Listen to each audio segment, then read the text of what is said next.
In their textbook, Understanding Human Communication, Adler, Rodman, and Dupree define culture as a set of customs, beliefs, and traditions shared by a group of people. When you think of the country of Mongolia, what do you think of? I tend to think of Genghis Khan and his horse warriors and the incredible empire that they carved out for themselves.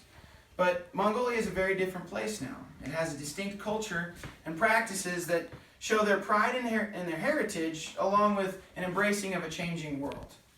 I recently felt convicted about my limited perspective due to a lack of knowledge of other nations and cultures. So, starting with Mongolia, I've begun to investigate other cultures, and I think that what I've discovered is worth sharing.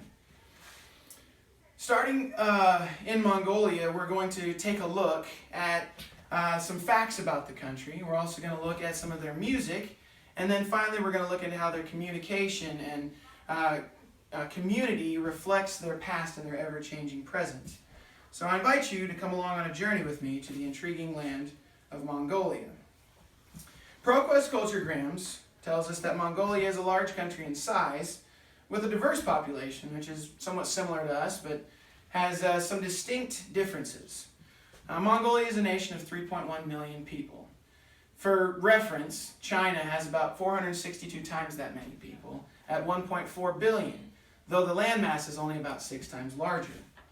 And they have two primary ways of living. Half the population lives in the capital city of Ulaanbaatar. The other half living either in smaller cities or out in the country in rural herding communities like their ancestors. So that's a little bit about the country, but what about their music? Say we were to go to a concert in Mongolia, what might we discover? Mongolia Country Review 2019 shows us the ways in which Mongolian music is unique because of its traditional roots. Their instruments and singing styles are unlike anything else in the world. Throat singing, for instance, involves a high whistling tone and a deep bass tone being produced by one singer at the same time. They also have something called long song, where they elongate their words to an extreme so that you might listen to a 4-minute song and only hear 10 words in it. They also have something called a morinkur, which is otherwise known as a horsehead fiddle. It's basically what it sounds like, and it's as traditional and Mongolian as Genghis Khan himself. I recently discovered a band that produces this type of music that involves throat singing, long song, and the morinkur, but it combines it with the grungy rhythmic sound of heavy metal in a way that I found to be incredibly fascinating. Their music video was also incredible because it showed the singers, but then it also had flashbacks to the horse warriors of days past. Now, say we're done with the concert, we've heard a little bit of the music, and now it's time to visit with some of the locals. First, we need to get a grip on some of their communication taboos and expectations.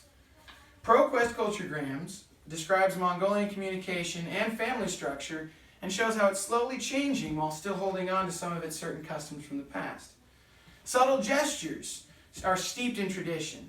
The pinky finger, for instance, is a way of insulting someone.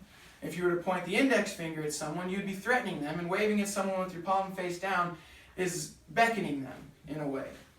PDAs are unheard of in the country, except for around New Year's, where the first time you see someone during the New Year's, you would exchange a zolga, where basically you grab each other's elbows and kiss each other on the forehead.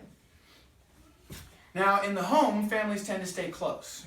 Tradition dictates, unlike other places, that elderly parents will stay with the youngest child instead of the oldest. In the past, the agrarian society led to farming families that would have 7 to 10 children because that allowed for more production on the farm. Due to capitalism now, the families tend to be smaller because you can now hire workers and make your living that way. However, rural families do still tend to be slightly larger than those that live in the cities.